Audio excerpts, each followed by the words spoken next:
SCP-6264 Object Class Radix Special Containment Procedures SCP-6264-G and SCP-6264-M are to retain positions at the Foundation that ensure neither is within the same work environment.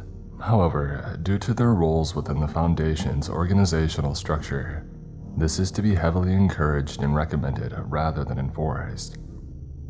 As the Foundation Complaints Office is highly aware of SCP-6264, all new complaints regarding the situation are to be immediately discarded.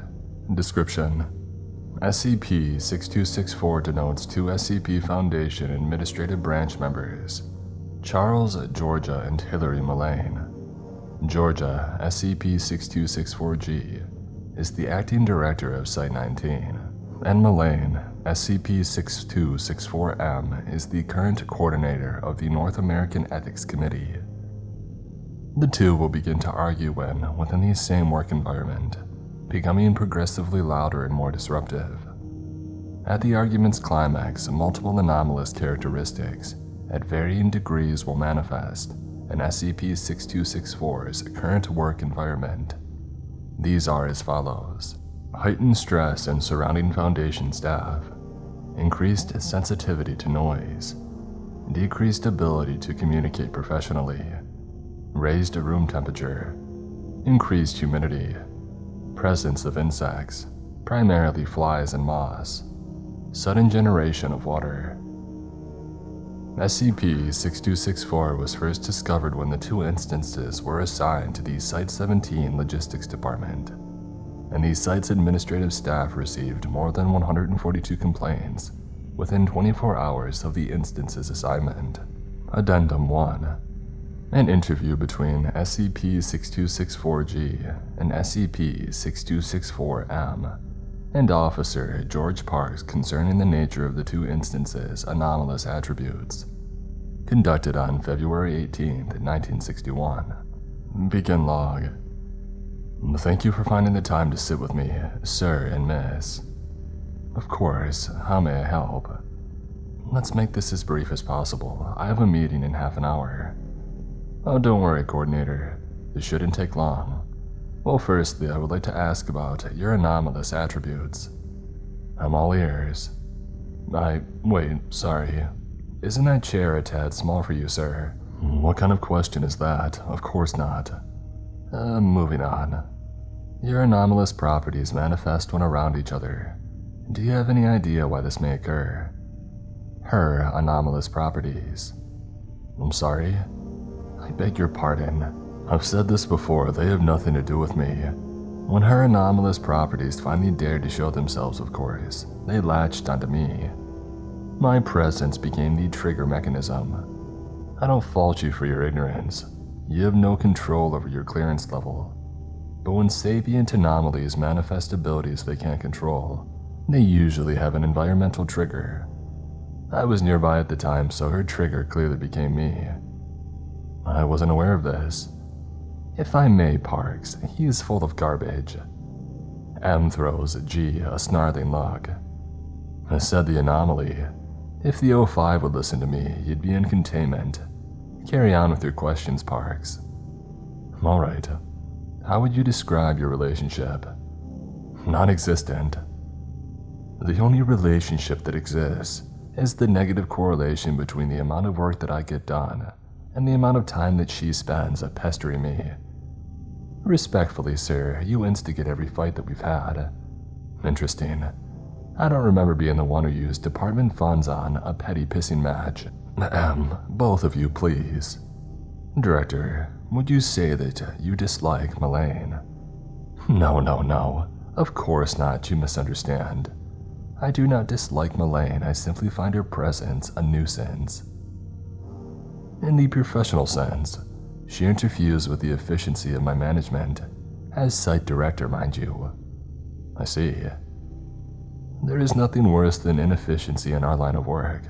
Let me tell you something. You had the new Site-19 subsidiary site built in a swamp miles from here. What about that is efficient? G rolls his eyes and leans closer to Officer Parks. Between you and I, those ethics committee goons consistently deny any propositions that I put forward. I know for certain they do not read them all. It's a vendetta, I tell you. They'll probably flag this very interview for unsuitable workplace behavior. Of course, I'll delete the report, so you don't need to worry. You don't seriously expect me to keep quiet about what you just said, Charles. Okay. The complaints office has received numerous reports of your workplace. Disharmony, as it were. Do you believe this is related to your anomalous effects? You don't need to sugarcoat things, Parks. Yes, we argue. Yes, she instigates almost all of our disharmonic interactions. It is unrelated to her anomaly. You are such a scumbag. And do you know the significance of your anomalous? I apologize. Do you know the significance of her anomalous effects? For example, I can understand why the room temperature increases, why personnel have an increased noise sensitivity. They all seem to be related to the human reaction to stress. But why the increased humidity? Why the flies? Why the water? I don't want to cast aspersions, but maybe Georgia's obsession with swamps has something to do with it. I established one site in a swamp and it's the end of the world for you, huh? Parks, I have no idea. Honestly, I hadn't noticed them until you mentioned them just now. Yeah, we're very concerned. These incidents seem to be getting progressively more intense. I don't think there's anything to worry about. If I haven't noticed the effects, I'm sure they're not of any concern. The cleaning costs are rising significantly due to you two. A fly buzzes past Parks, and he waves his hand at it. G appears distracted by it. My request to remove Georgia has been denied, Parks. I'm not sure what to do past that. The only time that we aren't in the same building during work hours is when I'm summoned elsewhere. Which doesn't happen often. I wonder why. Was that necessary, Charles? As is, we can't remove Georgia from his position. He excels in his duties and is a great director, even if you two arguing is causing issues. G sticks his tongue out at M. I would like to bring it to your attention that Site-19's architectural foundations have been sinking into the earth, albeit very slowly. We have reason to believe this corresponds with your arguments. I'm sorry, sinking by how much? Approximately 12.6 centimeters, though we've noticed this is increasing with each argument. Have you ruled out tectonic activity? This increase is in addition to the daily recorded rates, about 8.6 micrometers. Dear God.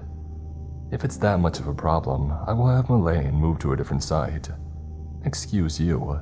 Site-19 needs me far more than it needs you. The carpeting is becoming a bit moist. To remind you, I outrank you. Absolutely not. My committee could have you removed at a moment's notice. And yet I'm still here. I wonder why that is. Maybe because you don't know how this hierarchy works. The committee can only intervene with my duties if I pose a direct threat to human life. You both share equivalent ranks. What? Did you not know that? You two don't have jurisdiction over one another. M's mouth is agape. G leaves off his chair and hops out of the room. I need to make some calls. M exits the interview. End log. Following this interview, the Internal Operations Committee filed an appeal to formally separate G and M for the foreseeable future, to prevent the escalation of their anomalous effects.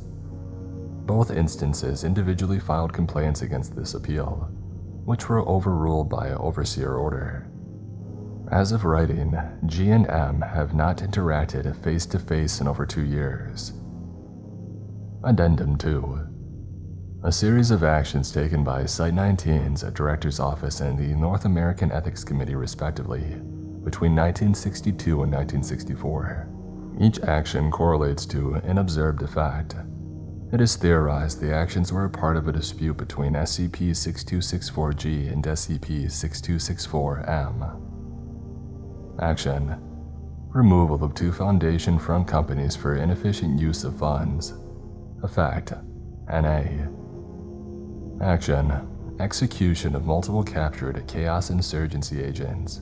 Effect: Site-19 experiences rain for 48 hours.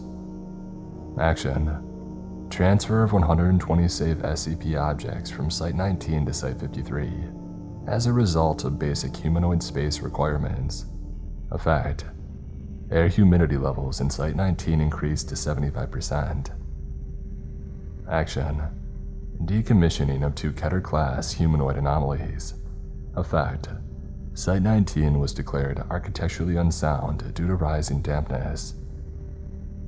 Action: proposal to place Site-19's acting director on administrative leave for mismanaging site operations and mistreatment of anomalies.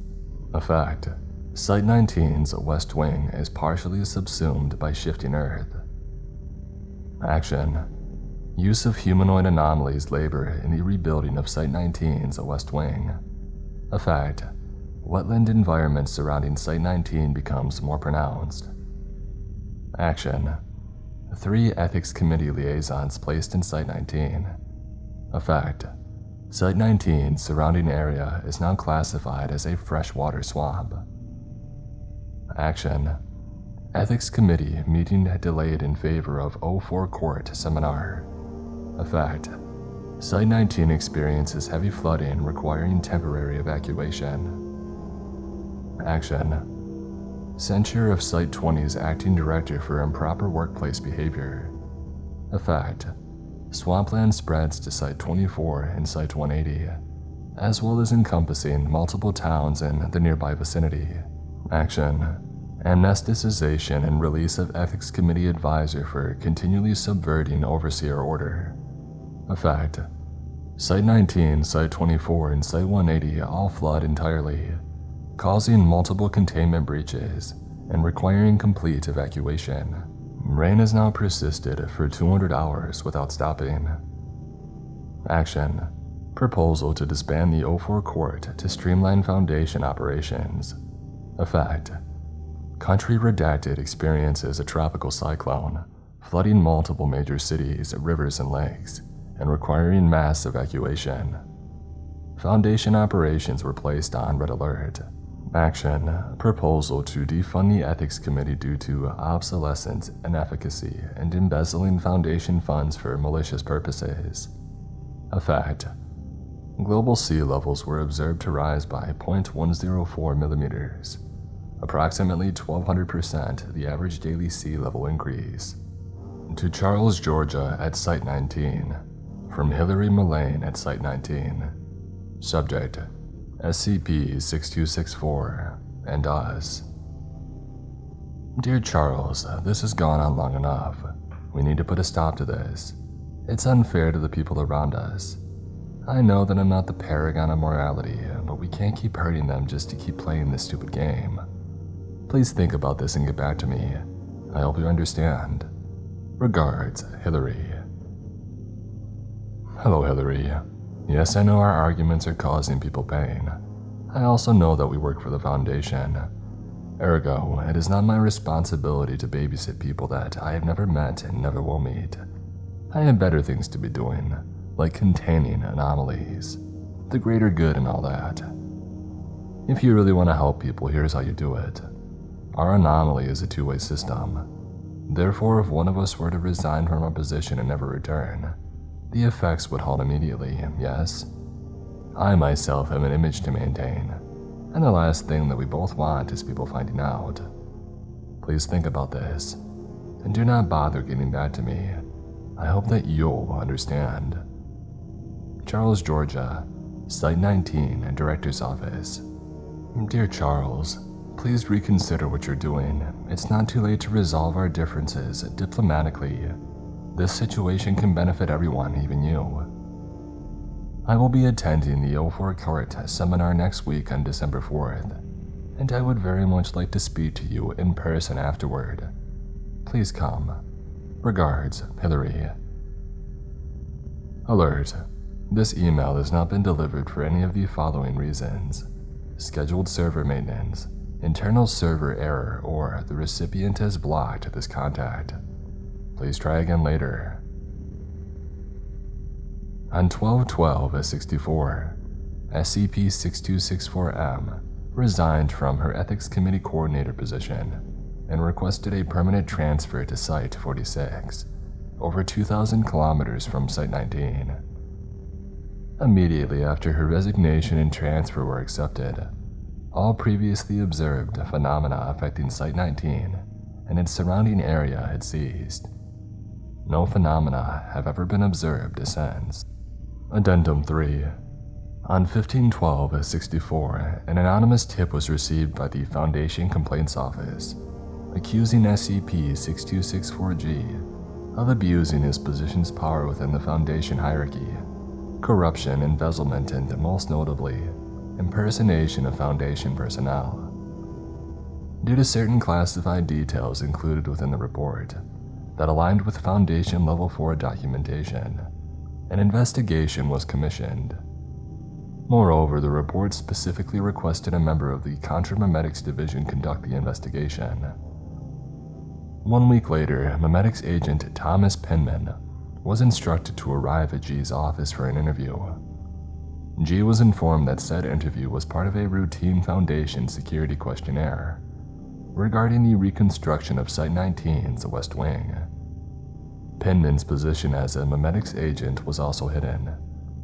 The interview can be seen in full below. Begin log. About time, you're late, Penman. Penman stands in the doorway looking around the room before spotting G. Take a seat. Penman looks at G confused. He peers out of the doorway for a moment before pulling out his phone. Hello? After a minute, Penman looks up at G, an eyebrow raised. Apprehensively, he sits down. Thank you for taking the time to see me. The event has undoubtedly been puzzling to all of us. I'm glad that we can have a professional in the field take a good look at it. Penman stares at G impatiently. He then looks around the room. Can you hear me? Penman looks at G briefly before glancing around the room and diverting his attention to his phone. After a moment, Penman stands up and holds his phone to his ear. Yeah, I don't know where he is. I thought the hotshot director was supposed to be here. The only thing in here is some toad. Hey, sit down. We're in an interview. I don't know what to tell you, he isn't here.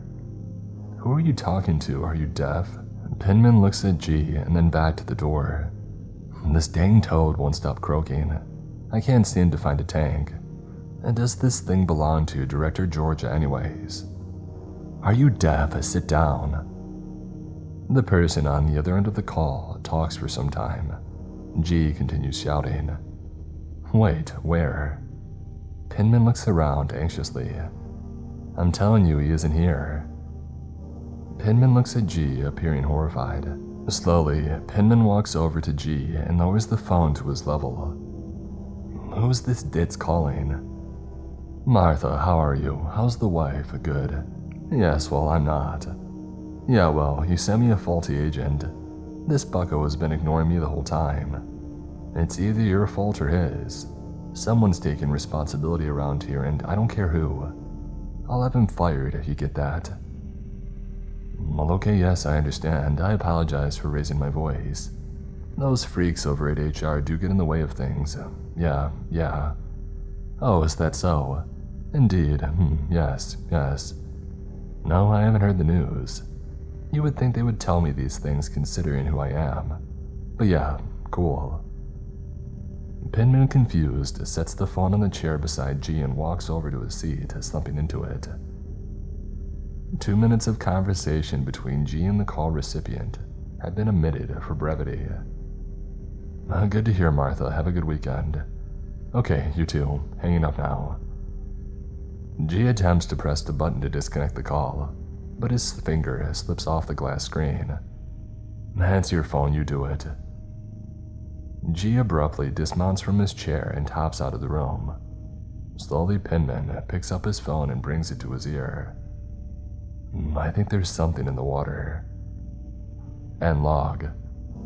Following this interview, Penman filed a report addressed to the O5 Council claiming that SCP-6264G is in fact a member of the cane toad species. Despite his refutes, the O5 Council launched a thorough investigation into the matter, as Director Georgia had previously been suspected of malpractice. Penman's report was soon validated, as G has since been removed from his position, being released into Site-24's sentient animal enclosure per Ethics Committee recommendation. Furthermore, M's position on the Ethics Committee was reinstated upon Georgia's dismissal, as her efficiency and adherence to Foundation values, now no longer hindered by the anomaly, are considered of immense value. On 12/11/68, a vote to move SCP-6264-M to Level 5 clearance passed the O5 Command, and she has since became a permanent member.